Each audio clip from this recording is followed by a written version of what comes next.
और खबरों में आगे बढ़ते हुए लोकसभा चुनाव में मिशन 25 हासिल नहीं करने के बाद अब भाजपा में कलह शुरू हो गए। लेकिन उससे पहले यह खबर आपको बता दें कि करप्शन पर आखिर कॉम्प्रोमाइज क्यों, यह सवाल इसीलिए क्योंकि केंद्र हो या फिर राज्य, सरकार भ्रष्टाचार के खिलाफ जीरो टॉलरेंस नीति पर काम करती है। ऐसे में इन दिनों जलदाय विभाग सवालों के घेरे में है, क्योंकि आरोप है कि जलदाय विभाग में उन भ्रष्ट अनियमितता बरतने वाले अधिकारियों को तैनात किया गया है जिनके खिलाफ केस दर्ज हैं। वहीं जल जीवन मिशन योजना में भ्रष्टाचार के मामले में जलदाय मंत्री कन्हैया लाल चौधरी का भी बयान चर्चाओं में है। यह चर्चा क्यों है, आप भी देखिए।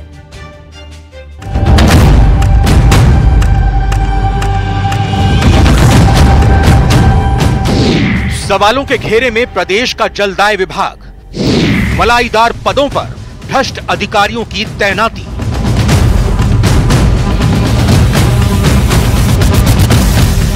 विपक्ष में रहते हुए बीजेपी के वरिष्ठ नेता किरोड़ीलाल मीणा ने जल जीवन मिशन योजना में 20,000 करोड़ रुपए के घोटाले का खुलासा कर कांग्रेस की नींव हिला दी थी। उनके खुलासे के बाद प्रवर्तन निदेशालय, भ्रष्टाचार निरोधक ब्यूरो और सीबीआई अब तक 56 से ज्यादा ठिकानों पर छापेमारी कर चुका है। कांग्रेस सरकार के कार्यकाल में महा घोटाले में शामिल पाए गए अधिकारियों के खिलाफ सरकारी कामकाज के एवज में घूसखोरी करने, सरकारी योजनाओं में वित्तीय अनियमितताएं बरतने, फर्जीवाड़ा करने, पद का दुरुपयोग करने जैसे गंभीर मामलों में मुकदमे भी दर्ज हैं।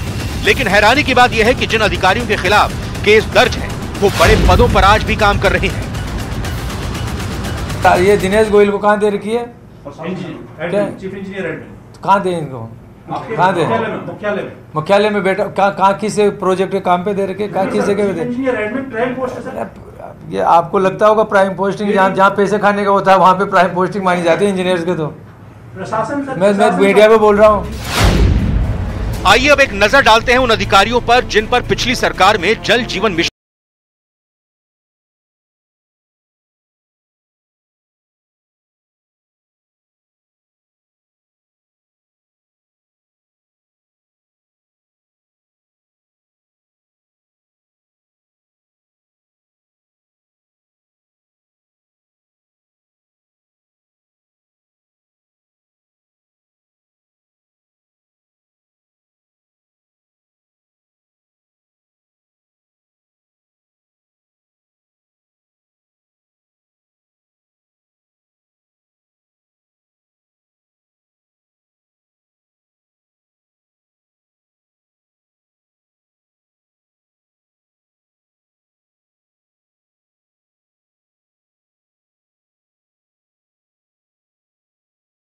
किसी न किसी को तो उसको काम, मतलब जितना हमारे पास इंजीनियर्स है, ये तो मेरे पास प्रमोशन की फाइल आ रखी है। मैं प्रमोशन खुद इसलिए नहीं कर रहा कि पहले मेरे पास जेईन की भर्ती करूंगा तब दूंगा ना। नीचे मेरे मॉनिटरिंग, सबसे बड़ा भ्रष्टाचार इसलिए हुआ कि नीचे के कोई मॉनिटरिंग के लिए जेईन ही नहीं है हमारे पास में।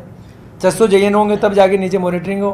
कॉन्ट्रैक्टर एक, जहाँ पे पहले एक जेईन के पास में केवल एक कस्बा होता था, आज उसके पास में उससे 50 गुना काम बढ़ गया। वो उसकी मॉनिटरिंग नहीं पड़ता। भ्रष्ट अधिकारियों को मलाईदार पोस्टिंग देने के मामले पर भले ही जलदाय मंत्री कन्हैया लाल चौधरी का नजरिया कुछ भी हो, लेकिन कार्मिक विभाग के सर्कुलर को देखिए। सभी विभाग अध्यक्षों को जारी किए गए सर्कुलर में राजस्थान सरकार के कार्मिक विभाग ने इस मामले में सख्त नियम जुलाई 2001 में ही बना दिए हैं। कार्मिक विभाग के नियम अनुसार आपराधिक आरोपों का सामना कर रहे सरकारी सेवकों को फील्ड पोस्टिंग या किसी भी जिम्मेदार पद पर नहीं बिठाया जा सकता। आरोपों की जांच पूरी नहीं होने तक किसी प्रकार के पब्लिक ग्रीवेंसेस वाली जिम्मेदारी ऐसे कार्मिकों को नहीं दी जा सकती। यही नहीं, किसी भी वित्तीय जिम्मेदारी वाले पद पर भी ऐसे कार्मिकों को नहीं लगाया जा सकता है। वो उसकी मॉनिटरिंग नहीं पड़ता, उसको प्रोग्रेस दे दे कि टारगेट दे के 2024 में आपको जेजीएम पूरा करना है। कॉन्ट्रैक्टर जहाँ पे पहले 5,000 करोड़ के काम चलते थे, आज यहाँ पे 50,000 करोड़ के काम चल रहे हैं, तो उसको उसकी उस रेशो के अंदर दोगे ना। मैं कर दूंगा तो नीचे कौन रहेगा? बहरहाल कांग्रेस सरकार के खिलाफ जल जीवन मिशन योजना में भ्रष्टाचार को मुद्दा बनाकर सत्ता हासिल करने वाली सरकार के जलदाय मंत्री का भ्रष्टाचार के प्रति नजरिया बदला हुआ नजर आ रहा है। जलदाय विभाग में भ्रष्टाचारियों के बढ़ते दबदबे से नाराज सरकार के ही वरिष्ठ मंत्री डॉक्टर किरोड़ीलाल मीणा ने भी मुख्यमंत्री को पत्र लिखकर चिंता जताई है और भ्रष्टाचार पर अंकुश लगाने के लिए सीएम से सख्त कदम उठाने की अपील की है। लेकिन विभाग के मुखिया का बयान सरकार के खिलाफ विपक्ष को बैठे बिठाए मुद्दा दे सकता है। राकेश शर्मा, न्यूज 18 राजस्थान, जयपुर।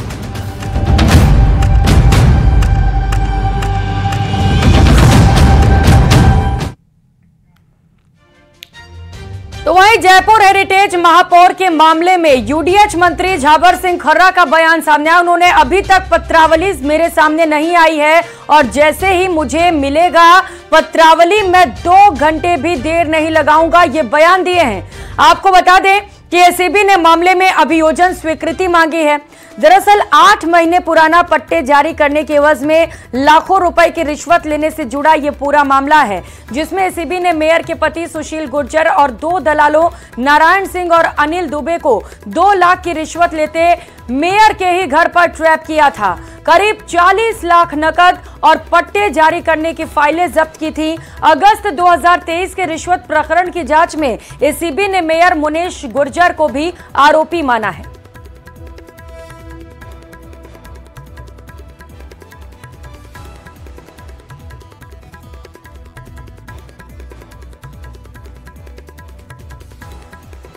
तो मुनेश गुर्जर की मुश्किलें बढ़ सकती हैं और यूडीएच मंत्री झाबर सिंह खर्रा ने क्या कुछ कहा है इस पूरे मामले पर सुनाते हैं आपको।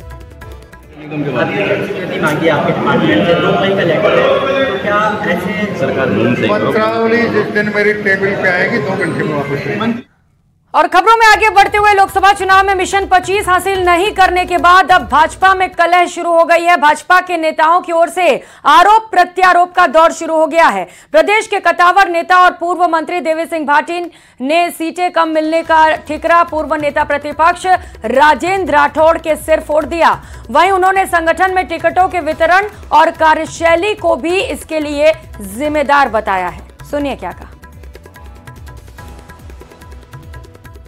लोकसभा चुनाव में मुझे जो मोटा मोटी जो सारा वातावरण खराब किया वो राजेंद्र राठौड़ बिहार ने ये जिस प्रकार से लोगों की टिकटें कटाना ये किया, और जो सबसे बड़ा घातक रहा वो जो चूरू की टिकट के ऊपर इतना अच्छा लड़का वो अपने राहुल कसवा, उसकी वर्किंग सारा कुछ जनसंपर्क, उसकी टिकट कटाने से पूरे राजस्थान में जाट जो समर्थक थे बीजेपी के वो एक नहीं रहे, और उससे फिर अन्य जगह भी इस प्रकार का वातावरण बन गया। लोग जगह जगह फिर विद्रोह करने लगे और उससे बहुत बड़ा नुकसान हुआ है। तो ये एक इतनी क्षति पहुंची है और इसके अलावा भी अलग कारण रहे हैं। तो वहीं जैसलमेर के हनुमान सर्किल पर बीजेपी ने प्रदेश के पूर्व मंत्री हेमाराम चौधरी के खिलाफ जमकर नारेबाजी की और